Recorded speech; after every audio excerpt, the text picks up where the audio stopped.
Question number 1. Were you excited to bring this storyline to the screen? And if so, what was the one thing you really were excited about bringing? Oh, man. That's tricky. I mean, look, yes, look, the Civil War is a special comic book for a lot of reasons, but, you know, the idea of all your favorite superheroes fighting each other is an irresistible one to fans. And so, like, just on that basic superficial level, it was, you know, it's like it's an incredible opportunity for filmmaker fans like us to be able to work with that material.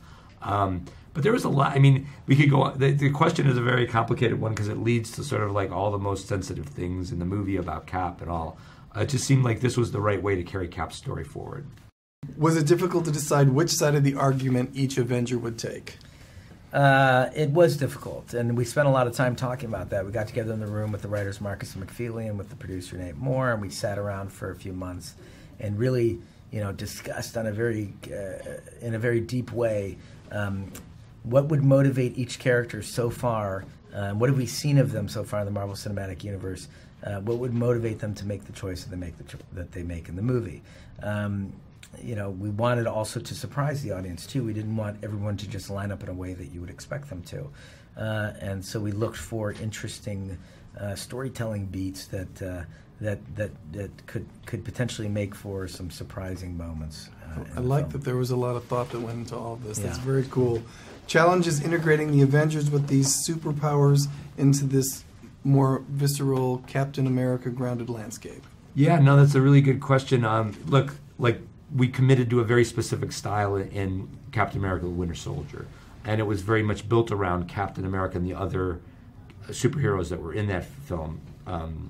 Black Widow, Falcon, the Winter Soldier, they all are sort of like orientated toward like a more of a grounding in this real world. Now we're dealing with superheroes in Civil War that are more fantastical, and their abilities are more, don't necessarily have that same real world grounding to them. But we were looking at it as like a great opportunity stylistically to break the movie open at the moment where those characters enter the film and explore those characters with a different style. Let those characters dictate a different camera style as they showed up and started to move in their special ways.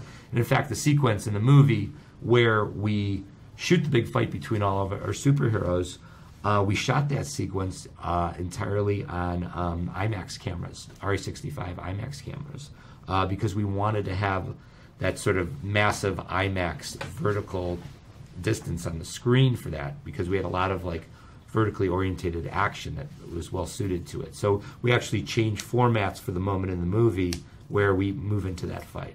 I don't even begin to know how you did it, but maybe we'll save that for one of my questions.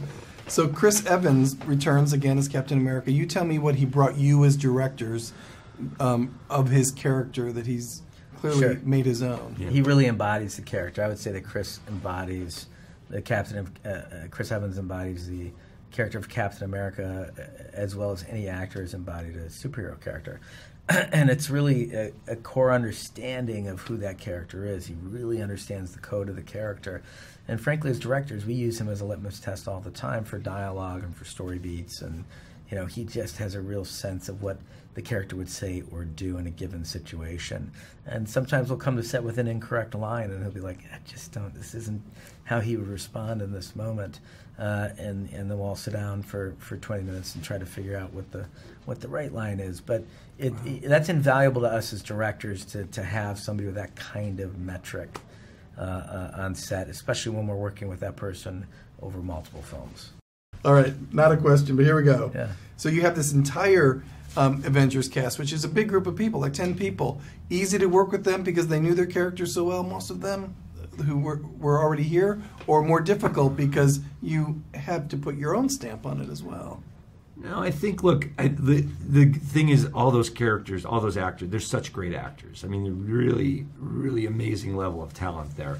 So it's easy in the sense that, one, they know their characters, and two, they're excited by new material. They don't want to do the same old thing they've always done with the character. They want to find something fresh and new and challenging to do with the character. They want to bring their performance into a space they haven't done yet with the character. So I think it's a great collaboration. They look to us and to the writers, Marcus and McFeely, to surprise them with where they're going to go and what they're going to have to do. And so I think it's a great relationship in the sense that they get to rely on us for bringing new things for the table for them on a performance level, on a story level, and we rely on them in terms of like the depth of work they've done building those characters. It's Very great. good. Yeah. So fans are excited to see the big epic battle between the two, which you talked about. Was that a highlight of directing this movie, or was it a headache because it looked so hard? It was a little of both. Yeah. I mean, look, as comic book fans, that was like it was a real moment for us. That sequence. Honestly, we spent the entire movie working on that sequence. There were days sprinkled throughout on the film, look, we loved it as comic book fans because this is what you dream about as a kid. When I would walk into a comic book store and I would open up a crossover book with all these characters in it, they always had 2 pages in the middle that they would call a splash panel, and they have all the characters fighting, and that's really what that sequence represents. Is when I would sit there in the comic book store until the guy at the cash register would say, "You either buy that or get out of here." But I would study study the pages and go, "God, who's fighting who? Why are they fighting? What's the story here?"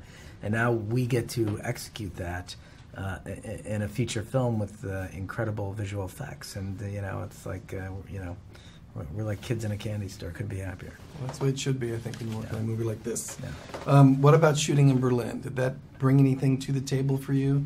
Well, look, to be able to bring the character of Captain America, who was created, to specifically go over to Germany and fight in the war, to be able to bring him back present day to Germany, to Berlin, was pretty profound and pregnant, But look, we do love that real-world setting and real-world vibe, and Berlin gave us some amazing locations to shoot at, one of which was the airport for that big sequence, splash panel sequence. Awesome. Okay.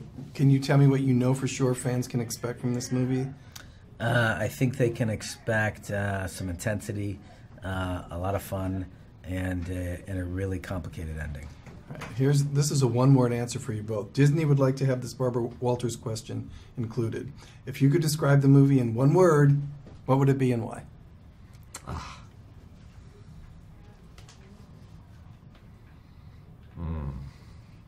want me to go first? Yeah, go ahead. You have a word. The one word I use to describe this film is complicated. I do think that we're really chipping away at the core psychology of these characters, and we paid a lot of attention to making sure that neither Cap nor Tony turned out to be the antagonist of the film, but that they both alternately served as the protagonist and the antagonist at different times in the movie. And ideally, what we'd like to have happen is that when you leave the theater, you're arguing about who was right in the movie. That wasn't one word. Yeah. Do you want to skip that one? Do you want to skip that answer? You want to? I can give you. Okay. Do you want one word? Or do you? Sure. That was one long word. Yeah. I would say devious. You can explain it? No. You're set to direct the 2-part Infinity War stories. What do you think works with you two working with Marvel all the time? What works for you two? We have a great relationship with Marvel. They're, the very nature of our relationship is a collaboration, and they're incredibly collaborative as well. And we're excited by ideas. We don't care where they come from. It's we like having, and we're also Italian, so we enjoy a big family around us of creatives, and we're all contributing and exciting each other and coming in every day and sharing thoughts and ideas and the way we feel about characters or storytelling or themes. So I think that's what works best. That place is